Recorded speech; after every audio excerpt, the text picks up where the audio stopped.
안녕하세요. 볼만찬 기자들입니다. 자, 뻘만찬 인터뷰 시간입니다. 오늘은 좀처럼 이런 방송에서 볼 수 없는 분을 제가 어렵게 모셨습니다. 맞아요. 광주 성남에 이어서 제주에서도 성공 가도를 달리고 있는 남길 제주 유나이티드 감독입니다. 안녕하세요, 감독님. 네, 안녕하세요. 시작하기 전에 공식 질문부터 한번 들어가도록 하겠습니다. 감독님, 뻘만찬 네. 기자들 방송 보신 적 있으세요? 네, 가끔 본 적이 있어요. 다른 팀 정보를 저희 방송을 통해서 얻은 적 있다 없다로 한번 여쭤보겠습니다. 많이 있어요. 솔직한 답변 감사드리고요. 시즌 끝나고 좀 뭐하고 지내셨는지 많은 팬들이 궁금해 하더라고요. 가족들이랑 같이 그냥 집에서 그냥 잘 쉬고 있어요. 요즘에 코로나 때문에 못 나가고 집에서 좀 자주 쉬고 있습니다. 이거부터 여쭤보겠습니다. 대구랑 전남과의 FA컵 결승 2차전을 어떻게 보셨는지, 이병근 감독이나 전경준 감독 이상으로 쫄깃한 마음으로 보셨을 것 같은데 어떠셨어요? 경기가 굉장히 재밌더라고요. 사실 처음에 시작하기 전에는 대구를 응원했었고 그래도 ACL 진출이라는 부분이 좀 있었으니까 기대를 하고 봤었는데 전남이 굉장히 준비를 잘하고 나왔더라고요. 그래서 경기 초반에 좀 봤을 때는 오늘 쉽지 않겠다 대구가 그런 걸 느꼈고 초반에 또 퇴장 변수가 나오면서 여러 가지가 겉으로 봤을 때 왠지 전남이 이길 것 같은 그런 예감은 좀 있었어요. 그런 느낌이. 그러다가 결국엔 전남이 이기게 됐죠. 그 결과를 통해서 ACL 진출권을 아쉽게 따내지 못했는데 좀 많이 아쉬웠을 것 같아요. 결과적으로 대구가 그렇게 돼서 저희가 ACL 못 나게 됐지만 그 이전에 저희가 3위를 했더라면 ACL 나갈 수 있는 부분이니까 그건 절대 대구를 탓할 수 있는 부분이 아니고 저희가 못했기 때문에 ACL 못 나가는 거라고 저는 생각하고 있어요. 그래서 그 부분은 좀 아쉬움은 남지만 내년 시즌을 더 잘해야겠다는 생각은 좀 가지고 있습니다. 돌아보니까 좀 어떠신 것 같아요? 이번 시즌 치르신 거. 일부러 올라와서 저희가 원하는 목표를 좀 이뤘지만 과정이 좀 많이 힘들었어요. 선수들과 여러 가지 어려움을 좀 겪어내면서 또 하나가 되면서 좀 여기까지 왔는데 저도 많이 생각하게 만들었고 또 선수들도 또 한 단계 더 성숙되는 발전되는 그런 한 시즌이 아니었나 이렇게 생각하고 있어요. 중간에 어려움이 많았잖아요. 근데 어느 네네네. 순간에 제주가 확 치고 올라갔단 말이에요.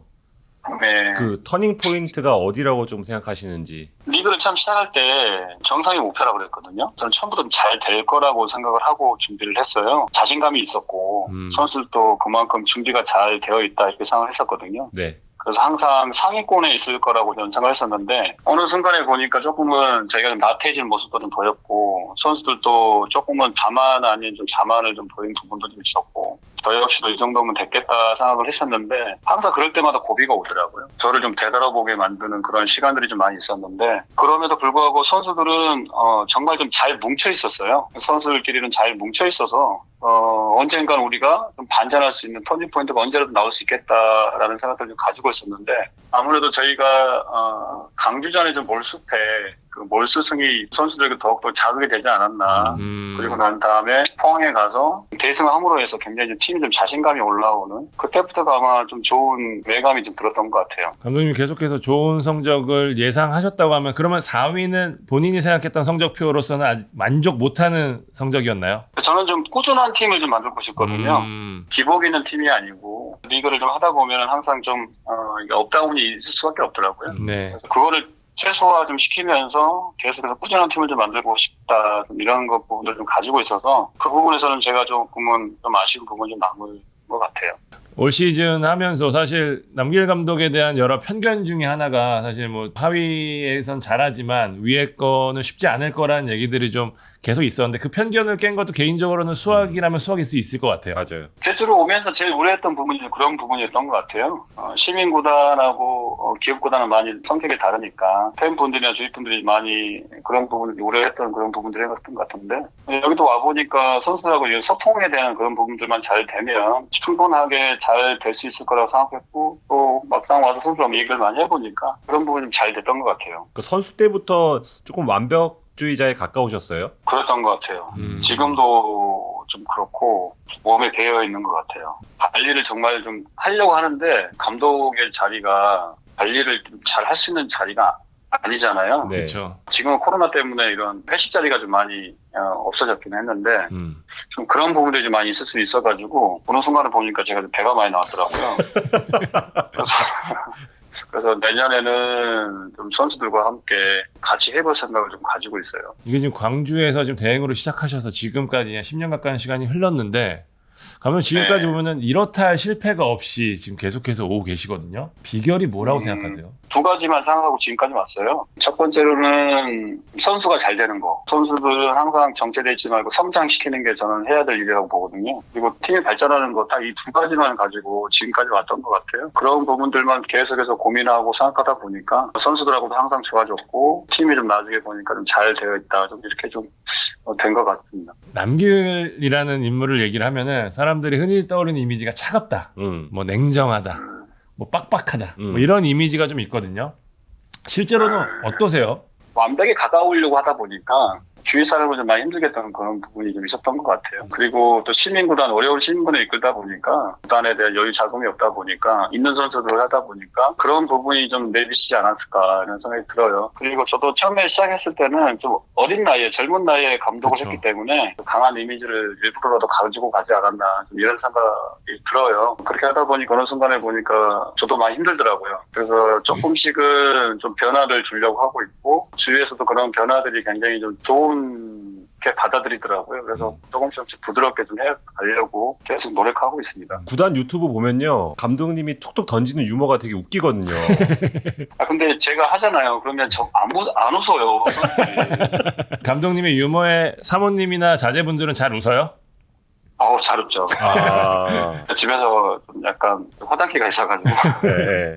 올해 사실 이런 이미지, 그러니까 그 차가운 이미지가 좀 굳어지게 된 게 사실 그 뭐 나머지 훈련 좀 사건이 있었잖아요. 개인적으로는 네. 좀 내막을 알고 있었기 때문에 좀 아쉬운 보도기도 했었고, 근데 감독님이 당시 상황을 네. 좀 다시 한번 설명해 주시면 팬들이 이해하시기 더 쉬울 것 같아요. 그때가 아마 수원 FC랑 홈에서 하는 경기였을 거예요. 네. 그 전에는 전북이랑 경기를 해서 제가 1대1 무승부를 했는데 굉장히 재밌었던 경기를 아주 좋은 했었거든요. 경기였죠. 예. 그래서 저도 굉장히 자신감이 차 있었고 선수들도 그랬던 것 같아요. 근데 저는 다른 한편으로 굉장히 좀 이게 저를 좀 자만에 빠뜨릴 수 있는 그런 상황이 올 수도 있겠다라는 생각이 한편으로 좀 들었었어요. 그래서 수원 FC하고 경기할 때 굉장히 좀 선수들의 경각심을 좀 심어주고 경기를 좀 준비했었는데 그날 경기를 좀 굉장히 못했죠, 저희가. 그날 경기가 일찍 끝났어요, 경기가. 그래서 아직 해가 떠 있는 상황이었고 뒤에 있는 선수들 훈련을 시키고 싶었어요. 왜냐하면 뒤에 있는 선수, 교체 들어간 선수가 굉장히 골을 만들어내지를 못하는 거예요. 계속 경기를 하는데. 선수들에게 좀 필요한 부분을 좀 훈련을 시키고 싶었는데 선수들은 좀 이런 생각들을 가졌던 것 같아요. 잘했는데 이 경기 하나로 인해서 감독님 화를 왜 내시는지 이해를 못했던 거죠. 저는 좀 다가올 그런 부분들을 그런 게 좀 이해감이 좀 들었었거든요. 그래서 선수들에게 필요한 부분을 좀 훈련을 시키고 싶다 이랬었는데 선수들은 좀 오해를 했던 그런 부분들이 좀 있었던 것 같아요. 그 부분이 또 기사로 나가면서 제 이미지 또 다시 한번 부활이 되고 팀도 굉장히 좀 어렵게 좀 되는 상황이 좀 빠뜨렸죠. 근데 저는 항상 시즌 초에 좀 선수들을 좀 꽉 잡는 편이거든요. 그래서 일부러라도 좀 잡으려고 했었고, 그러니까 경기를 하고 난 부분도 잘 알고 있었지만 경기 뛰지 않은 선수들, 조금 뛴 선수를 이렇게 훈련을 좀 시키고 싶었거든요. 그런 부분들이 좀 잘 비춰지지는 않았던 것 같아요. 선수 내부에서도 좀 그런 부분들을 좀 오해를 했던 그런 부분들이었던 것 같고 제가 의도치 않는 그런 부분들이 좀 많이 나가서 그렇죠. 네. 굉장히 좀 어려웠죠. 이 감독님의 또 차가운 이미지를 만든 것 중에 하나가 또 아주 이 축구적으로 너무 꽉 짜여진 느낌이 있잖아요. 특히 조직력.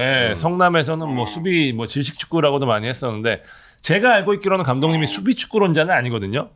본인의 축구관을 좀 팬들에게 설명하면 좀 어떨까요? 저는 굉장히 좀 전방적으로 많이 나가는 걸 좋아했거든요. 네. 근데 이게 팀마다 짜여진 선수들이 있잖아요. 그렇죠. 주요 선수들이 있고 강조는 사실 수비적으로 잘하는 팀이 아니에요. 그래서 공격적인 무게를 굉장히 좀 많이 뒀고 성남에는 좀 수비가 잘하는 선수들이 많이 있었어요. 그러다 그렇죠. 보니까 자연스럽게 수비적으로 내려와 수비를 했던 그런 부분이 많이 있었는데 근데 제가 가지고 있는 원래의 훈련은 항상 공격적으로 많이 나가는 훈련을 많이 해요. 근데 이게 막상 경기장에 가면 주축 선수들이 경기를 운영하는 게 있어요. 그러니까 성남에서는 뭐 임채민, 연재훈, 윤영선 이런 선수들이 좀 주축이 되다 보니까 수비 쪽으로 내려가서 하는 그런 부분들이 좀 많이 있어서 골키퍼도 좋은 선수가 있어가지고 뭐 그렇게 하다 보니까 수비 축구 이런 부분이 좀 많이 나오는데 저는 훈련할 때 공격적으로 많이 가는 걸 좀 사실 좀 선호하는 편이에요. 이게 수비 축구다 공격 축구다 정의하기가 굉장히 좀 어렵더라고요. 골을 그렇죠. 많이 넣어야 공격 축구인 것 같아요. 2016년에 정조국 그리고 올해 주민규가 득점왕 탔잖아요, 감독님 아래에서. 근데 두 선수가 만약에 나이도 같고 그렇다면 한 명만 선발로 써야 된다. 좀 잔인한 질문이지만 누구를 선발로 내세우실 건지. 누구를 해야 되죠? 정조구 선수를 내세워야 될 것 같아요. 정조구이 지금 선수라면 이 선수는 정말 스트라이커로서 굉장히 갖춘 게 다 갖췄어요. 타고난 스트라이커고 주민규 선수는 만들어지는 스트라이커거든요. 지금 당장 쓰라고 한다면 기본적으로는 정조국 선수이지 않나 이런 생각이 들고 그렇지만 현실적으로는 지금 주민규 선수이기 때문에 다시 바꾸겠습니다. 주민규 선수로. 아, 가장 이상적인 대답은 투톱 쓰겠다는데. 투톱 쓰면 또 미드필더들이 고생하겠네요. 아니 근데 이거는 겪어본 선수 중에 정정욱 선수가 굉장히 좀 좋았던 것 같고 그때는 정말 어려운 팀에 있었잖아요. 그렇죠. 강주라는 정말 어려운 팀에 있었는데 그때 20골을 넣었다는 건 정말 대단한 기록이라고 생각하고 있고요. 주민규 선수는 본인에게 오는 찬스가 이렇게 몇 개가 되지는 않는데 그럼에도 불구하고 참 골을 좀 넣는 선수거든요. 그래서 두 선수 다 모두 대단했던 것 같아요. 정말 두 선수를 만나기 굉장히 좀 행운이다 이렇게 말씀드릴 수 있을 것 같아요. 감독님 축구 말고 좋아하는 건 뭐예요? 그냥 축구 좋아하는 것 같아요. 아니 그래도 쉴 때 뭐 드라마를 본다든지 영화를 본다든지 예능을 본다든지 뭐 아니면 운동을 하신다든지 뭐 있잖아요. 뭐 하세요? 쉴 때는 선수들하고 같이 골프 치는 거 좋아하고요. 그냥 쉴 때는 그냥 집에서 제주에 이제 혼자 있으니까요. 집에서 혼자서 생각 많이 하고 그냥 책 보는 거 이런 것만 하는 것 같아요. 제주가 지금 여러모로 관심을 끄는 이유가 공격적으로 선수 영입을 하고 있어요. 현재까지 이적 시장 움직임에 좀 만족을 하시는지. 저는 만족하고 있어요. 저희 구단에서 굉장히 지금 내년 시즌을 좀 준비를 좀 잘 해줘서 굉장히 좀 고맙게 생각하고 있어요. 앞으로도 그 선수들이 영입 대상에 좀 있지만 구단에서 이런 노력들이 굉장히 좀 내년에 희망을 좀 볼 수 있게끔 좀 만들어주는 것 같아요. 만족하고 있습니다. 지난해 그 울산 전북과의 맞대결에서 특히 중원 싸움에서 밀렸다는 좀 분석을 한 걸로 알고 있거든요. 최영준과 윤빛가람으로 뭔가 새롭게 만들려고 하시는 건데 두 선수 오면 확 달라질까요? 제주 축구? 아무래도 저희는 양쪽 사이드 쪽이 많이 좋잖아요. 지난 시즌에 굉장히 사이드 쪽에 많은 활동량을 보였고 양쪽 사이드에서 굉장히 많은 찬스를 만들었거든요. 중원에서 이창민 선수가 혼자 하다 보니까 전술적인 면에서 굉장히 좀 다양하게 쓰지 못했는데 이번 최영준 선수하고 윤빛가람 선수 그리고 또 외국인 선수만 또 영입을 하면 충분히 경기력에서는 뭐 내년 시즌에도 좋지 않을까 이렇게 생각을 하고 있습니다. 올 시즌 앞두고 목표를 우승이라고 하셨었는데 지금 다들 뭐 이제 전북, 울산, 양강 구도를 깰 수 있는 가장 강력한 후보는 제주 아닌가 이런 얘기 많이 나오고 있거든요. 그렇죠. 감독님도 올해는 네. 내년 또 각오가 남다르실 것 같아요. 일단은 추가적으로 선수들 영입을 계속 좀 잘해야 될 것 같고요. 또 기존 선수들 같이 이제 시너지를 낼 수 있는 전술적인 부분을 좀 잘 만들어야 된다고 생각을 하고 있고 이런 부분들이 조금씩 잘 쌓여지고 좋아지다 보면 목표라는 순위들이 조금씩 올라가지 않을까 생각하고 있습니다. 남길의 축구 인생 어느 정도까지 온 것 같으세요?